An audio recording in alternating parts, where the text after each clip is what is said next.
Welcome to First Garden, New Gardener. I'm Joy Barrett.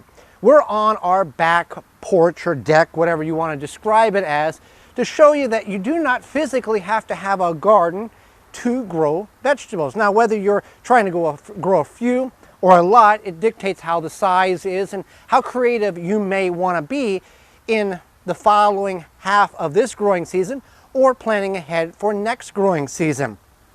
Over here we've got a wooden box that we did have romaine lettuce in. It just didn't do well. For whatever reason, it didn't do well. It got real bitter. It didn't get very high. So I ripped it out, and I've got some bunching onions back here, and I've got some bush beans I've planted in there, and I've got a little dwarf tomato plant there. This is cucumbers that are starting to grow out of a upside down inverted water cooler tank, and this is the water reservoir. Didn't steal it, found it in the junk. And then we will rotate every other year cucumbers versus pole beans in this, and it works very well.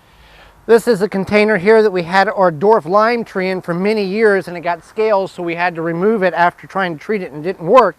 So now we threw leaf lettuce in there, and even though the leaf lettuce is going to seed, and I will let it go to seed, I do have a couple of sunflowers growing, it's still okay. If the lettuce is bitter, it's in that central vein, so you'd want to remove that central vein if you're going to eat bitter lettuce. Next to that is bunching onions that I had left over. Threw them in a 1-gallon grow bag from rootmaker.com. Works very well. I got some purslane growing in and around these containers as well. Got leeks back here. Got a tomato, a big beefsteak tomato. Right here we've got some basil coming, as well as I've got it in this tray here, which was an upside down. Well, it's a shelving unit that I inverted, and it's a nice water reservoir. I've got basil growing here, and I got a lot of purslane coming up. Purslane has great omega-3 properties, and it's really good for consumption, but make sure you properly identify it before you eat anything. Got some flowers growing there. Got a nice pepper in another container. This is a banana pepper. Over here, just leftover stuff. I've got tomatoes back there that we never got planted because we didn't have room for it, just the reality of it. Lemongrass, rosemary, and some lavender. And here is another Tiny Tim tomato. I got some more purslane coming out of it. You can see it's beginning to develop the clusters of tomatoes there. This is a 1-gallon Rootmaker grow bag. Got regular just compost in it.